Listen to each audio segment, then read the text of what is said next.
The director of Umhluma Eswatini, Mr. Lungelo Zulu, said that they had to follow the law pertaining the eviction of Mrs. Pachis at Petani. This comes after her lawyers had applied for agent application in the High Court of Eswatini.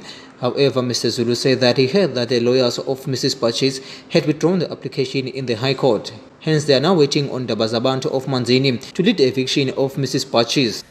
Asibonga mnathu lo kwendekile after sesiphumile sijobo fanele simake aphume kwendiwa lokufanele kwendiwe kwakhulunywa nabo station commander nelobukele region nemaphoyisa emango akhona lobanga lomdzala kwakhulunywa ukuthi vele afuna ayophuma manje lo bese kuyadiladileka kancane ukuthi ube semake uthatha ummeli indzaba soyifaka on an agent application enkantolo lenkulu bahle sibese kuyefika kithi ngeoffice lakhe indaba zabantu ukuthi lo mmeli wamake ubese uyayiwithdraw lenzaba enake enkantolo likumele ukuthi sikwende ngesinhlangano lokucala liveke lingakapheli ukuthi nyalo longandaba zabantu babethikade kube nguye ke manje ke lokhuluma na station commander nalo wa mahlala inabo eMalkens ukuthi make uphuma kanjani because kunama procedures la fanele ukuthi alandzeleke ngoba akafanele ezimake aphula emalungelo alabantu abakabhajisi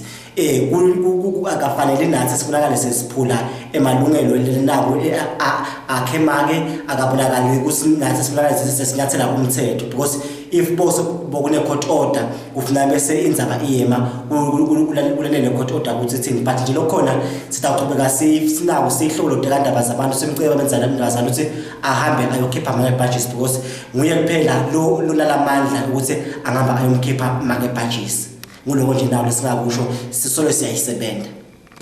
For Yamaswati Channel, I'm Gary Carlos with Nhlathwala Manzini.